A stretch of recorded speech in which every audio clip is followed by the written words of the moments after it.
let's learn how to do dolphin into forearm handstand prep, headstand prep.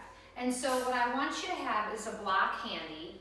If you find it's a lot of pressure on the top of your head, feel free to have a blanket. I wouldn't have it rolled up or folded up too many times, just because you don't want it too soft and then you get this compression into your shoulders. So feel free to do that. Be mindful if you have any neck or back issues, this may not be something you want to try for now. So just letting you know, I want you to do what feels best for you.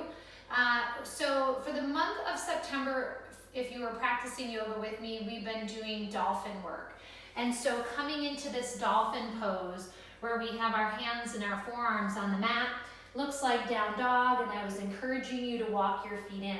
If you have to bend the knees or simply step them out further. And then we build this strength in the forearms pushing down. Hi, kitty. And then in order to take ourselves a little bit deeper, it's amazing how when the camera's not rolling, he comes nowhere near me, but when the camera rolls, he wants to be a part of it. Okay, so why don't you just move over there? All right, and so he does not do yoga. It would be very fun if he did.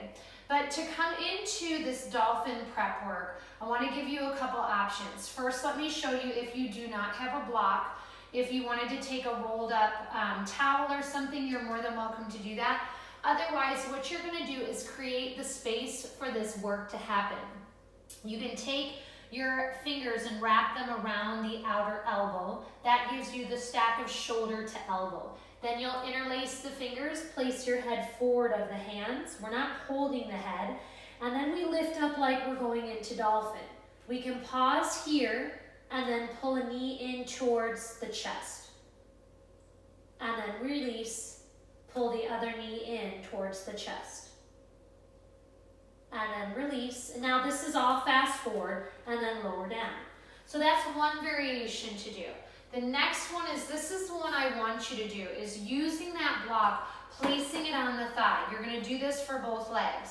As you come over the block, you're hugging the knee into the block into the ribs.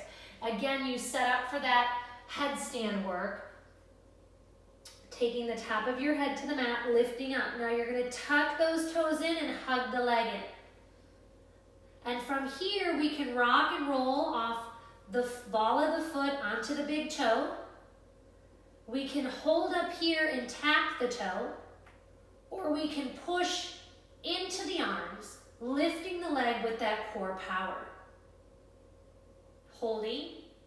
Drishti eye gaze is important. Gaze to the other side of the mat.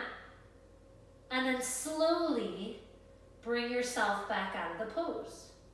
And then I want you to take a moment and settle into child's pose.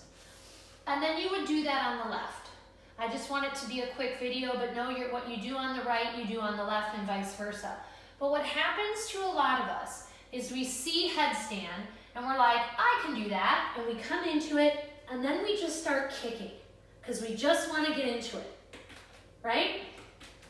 And then we kick, find the wall, and then I do that, as I scare the cat, and then slowly lower down.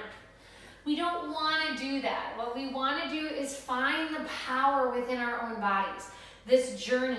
And then we take that power and we can transfer it to other poses.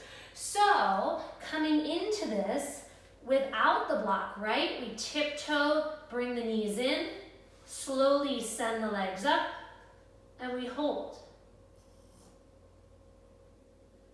Another way to come in, if you want a little more power, tiptoe in, and lift with both legs. Sometimes it's hard to talk and do poses for you. So finding what works for you. And knowing that in time, we can get ourselves into the poses. It is a journey, not a race. So thank you for joining me. Play around with the variations using the block or a towel, and let me know how it goes. If you need anything, just message me and I'll try and get back to you, or send me a video and I'll give you some advice. Have a great day.